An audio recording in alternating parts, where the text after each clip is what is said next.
주시는 하나님의 생명의 말씀은 요한복음 11장 16절 말씀입니다. 디두모라고도 하는 도마가 다른 제자들에게 말하되 우리도 주와 함께 죽으러 가자 하니라. 아멘. 신약 성경에 포함되지 않은 외경 가운데 도마복음이라고 있습니다.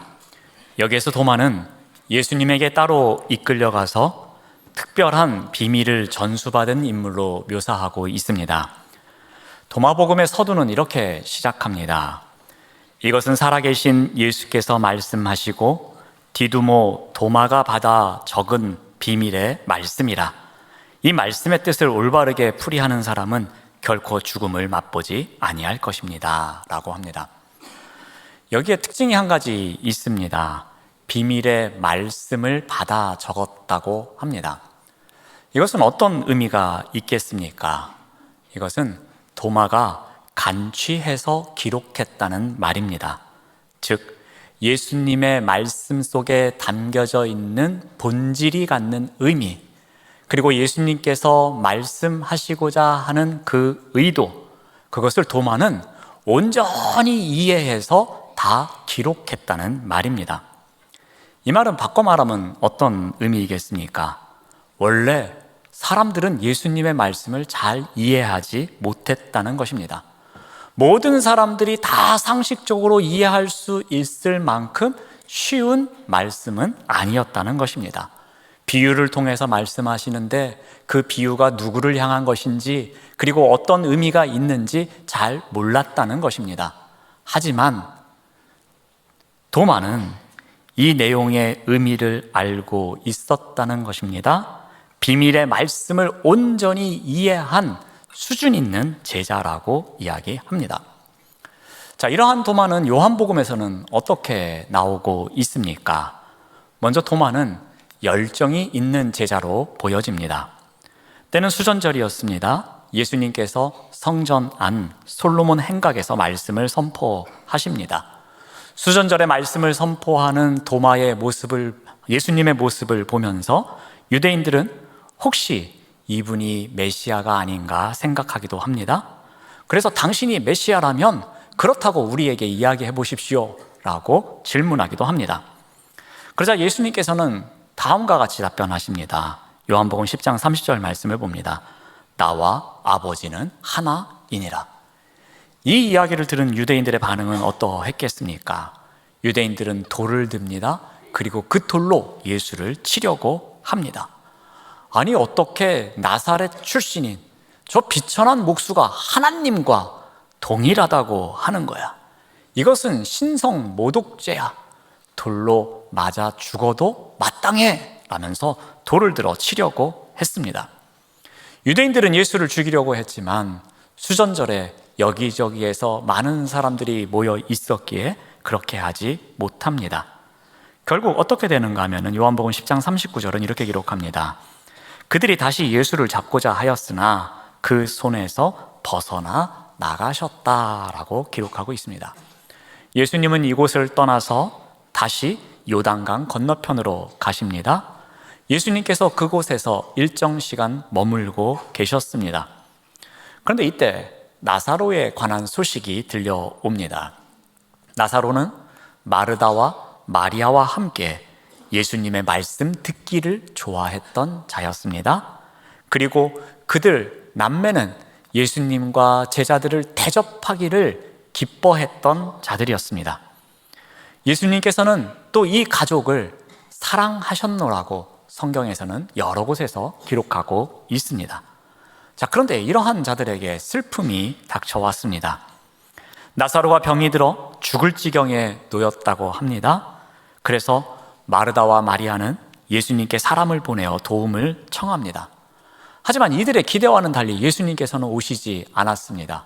오히려 이틀을 예수님께서 계시던 곳에 더 머물렀다고 성경은 기록하고 있습니다. 그러면서 예수님께서는 이것은 죽을 병이 아니라 하나님의 영광을 위함이다 라고 말씀하셨습니다. 그 후에 시간이 되자 예수님께서는 제자들에게 다음과 같이 말씀하십니다. 요한복음 11장 7절 말씀을 봅니다. 그 후에 제자들에게 이르시되 유대로 다시 가자라고 말씀하십니다. 예수님께서는 위험을 무릅쓰고 다시 유대 땅으로 가시겠다고 말씀하십니다. 그러자 제자들이 어떻게 반응합니까? 요한복음 11장 8절 말씀을 보면은 제자들이 말하되 랍비여 방금도 유대인들이 돌로 치려 하였는데 또 그리로 가시려 하나이까? 라면서 예수님의 걸음을 막고 있었습니다.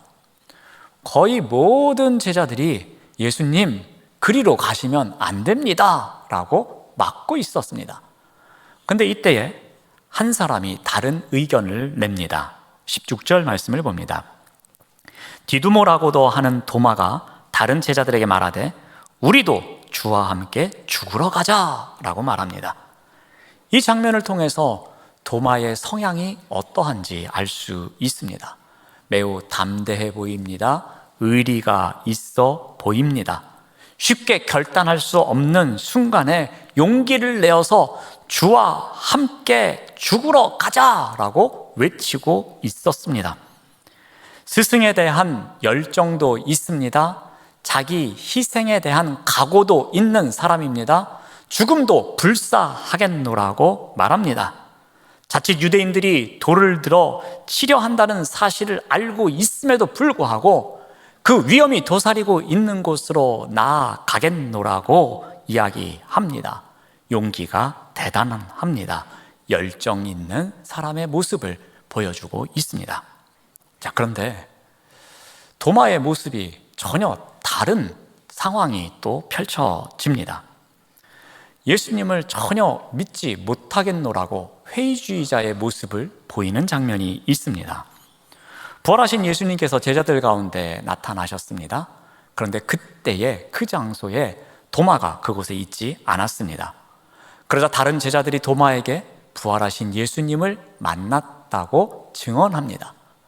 하지만 도마는 이 사실을 받아들이지 않습니다. 믿을 수 없었습니다. 냉철한 이성적 잣대로 보면 도저히 이해할 수 없는 일이었습니다.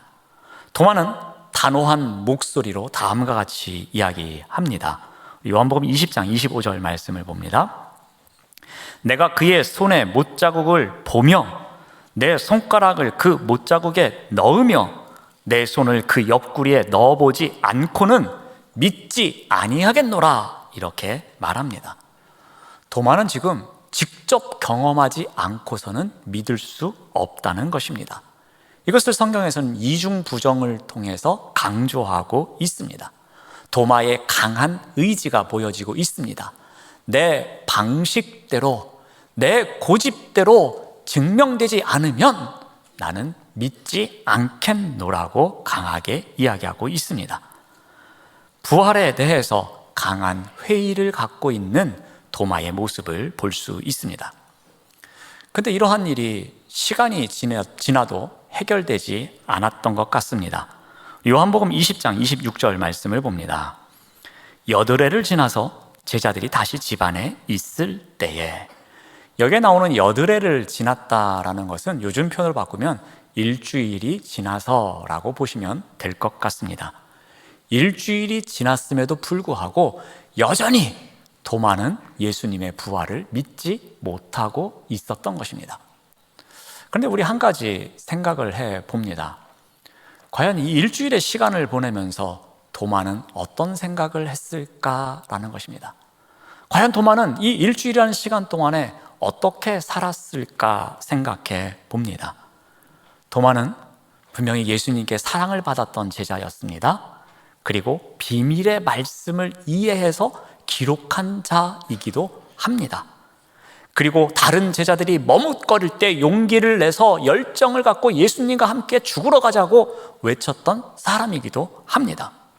그런데 갑자기 그는 예수님의 부활을 믿지 못하는, 다른 제자들은 다 믿고 있는데 지금 혼자만 예수님의 부활을 믿지 못하는 신세가 되어 있습니다. 그런 가운데 일주일의 시간을 보냅니다. 얼마나 많은 생각을 했겠습니까? 하루라도 빨리 부활의 증거를 찾고 싶었을 것입니다. 다른 제자들의 말을 듣고서 아직도 의심하고 있는 자신이 미웠을지도 모릅니다. 매우 부끄러웠을 것입니다. 이 상태로 만약에 부활하신 예수님을 만난다면 얼마나 창피할까? 나를 그렇게도 사랑해 주시고 나를 그렇게도 믿어 주셨는데 이 모습을 예수님이 아신다면 얼마나 부끄러울까? 여러 생각이 들었을 것입니다. 이렇게 일주일을 도마는 지냈던 것입니다. 여전히 회의주의자로 살아냈습니다. 그런데 이러한 도마를 그대로 놔두지 않으십니다. 예수님께서는 다시 도마를 찾아오십니다. 그리고 예수님께서는 도마에게 이렇게 말씀하십니다. 내 손가락을 내밀어서 내 손을 보아라. 그리고 내 손을 내밀어서 내 옆구리에 넣어 보라고 말씀하십니다. 이 말을 도마는 들으면서 아마도 더 소스라치게 놀랐을 것입니다. 왜 그렇습니까? 이 말은 도마가 한 말입니다. 그것도 예수님께서 계시지 않는 곳에서 제자들에게 했던 말이었습니다. 근데 예수님께서는 도마가 했던 그 말을 그대로 인용하셔서 도마에게 해주고 계셨던 것입니다. 그러니 도마 입장에서는 얼마나 놀랐겠습니까? 예수님께서는 이 말씀을 왜 하셨겠습니까? 회의주의자인 도마의 입술을 통해서 고백된 그 말, 하지만 자신이 고집부리고 있었던 그 말, 자신의 방식으로 입증되지 않으면 믿을 수 없었다고 말하는 그 도마의 말을 통해서 그 말대로 이루어지는 장면을 통해서 예수님께서는 도마가 더 이상 회의의 자리에 머무르지 않고 확신의 자리로 나오기를 원하셨던 것이었습니다. 예수님은 도마를 향해서 어떤 책망도 하지 않으십니다. 도마의 불편한 마음 그대로 안아주십니다.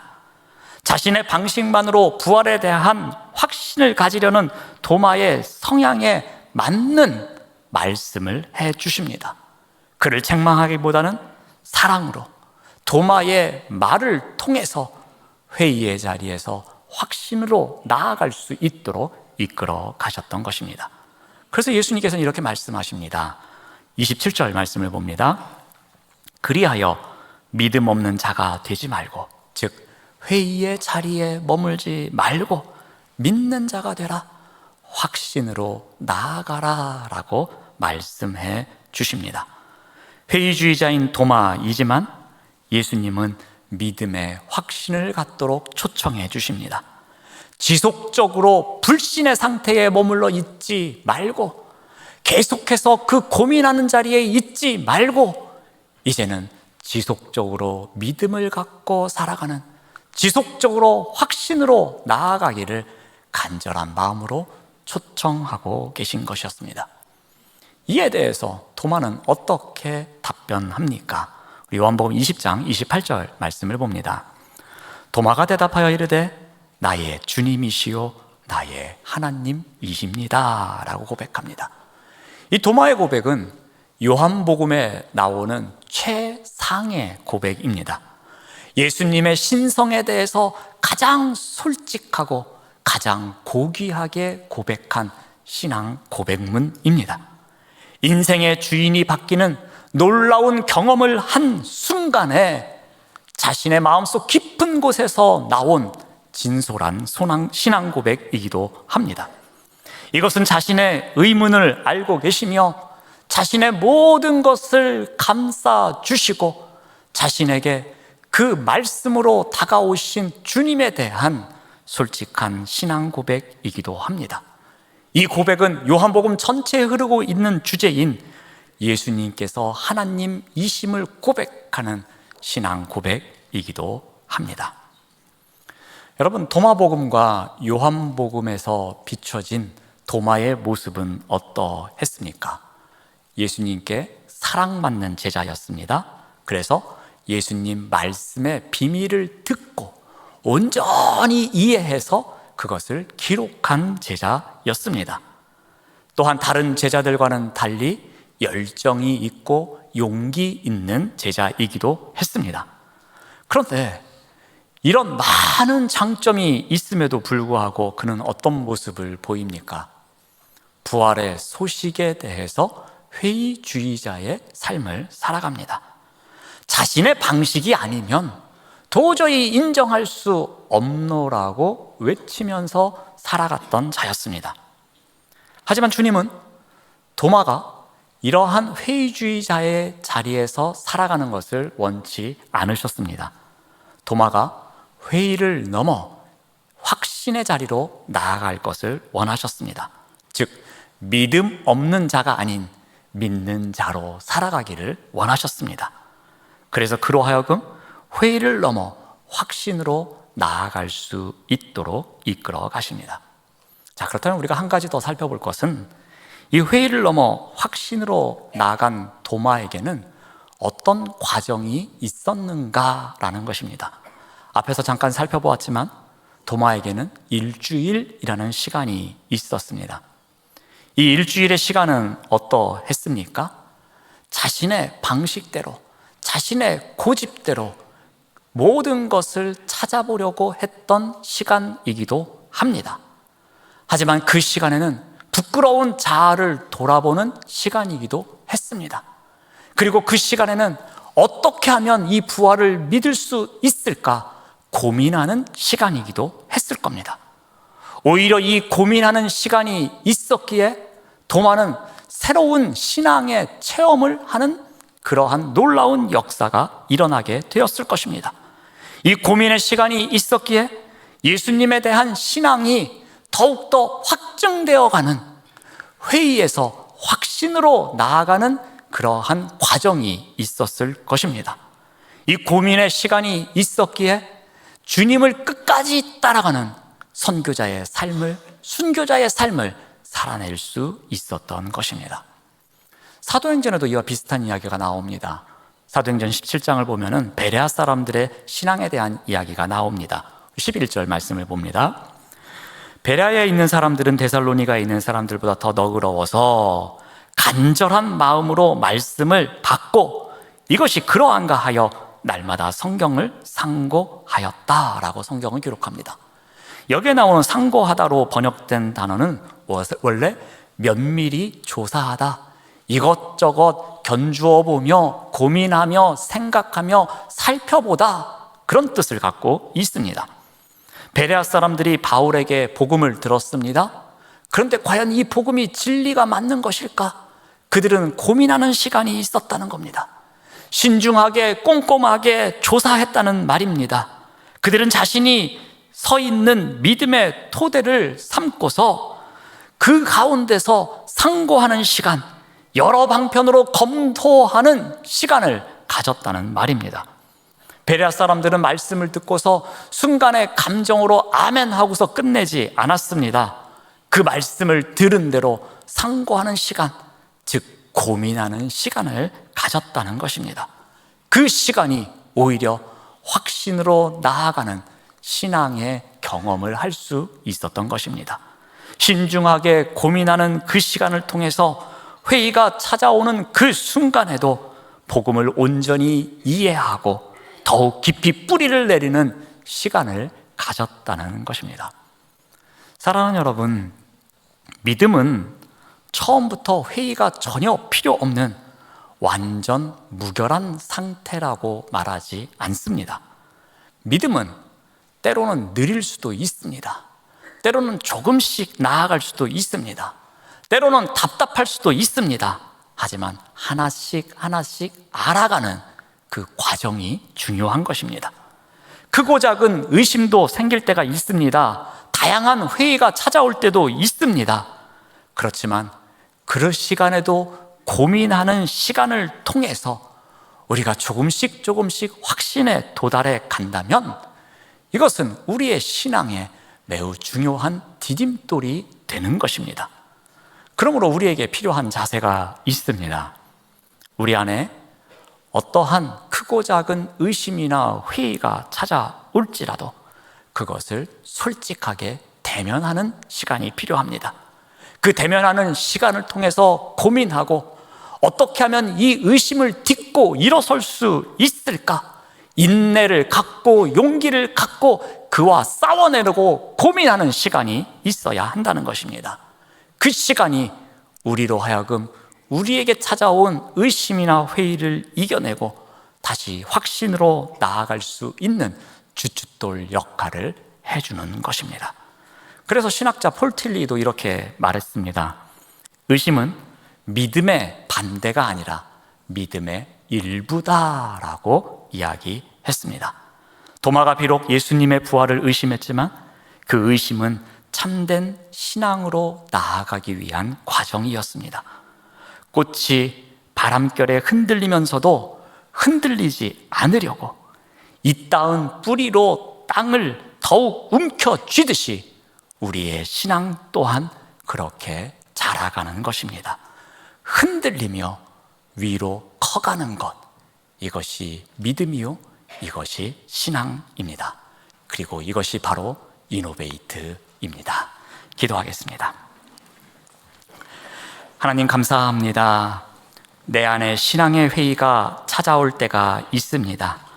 흔들리지 않는 신앙의 길을 지켜내면 참 좋을 텐데 그렇지 못할 때가 많이 있습니다. 한순간에 흔들리는 믿음을 다잡지 못할 때도 있습니다. 하지만 그 자리에서 고민하고 나를 돌아보는 과정을 통해 오히려 더욱 견고히 세워져가는 그리스도인이 될 수 있도록 인도하여 주시옵소서. 예수님의 이름으로 기도드립니다. 아멘.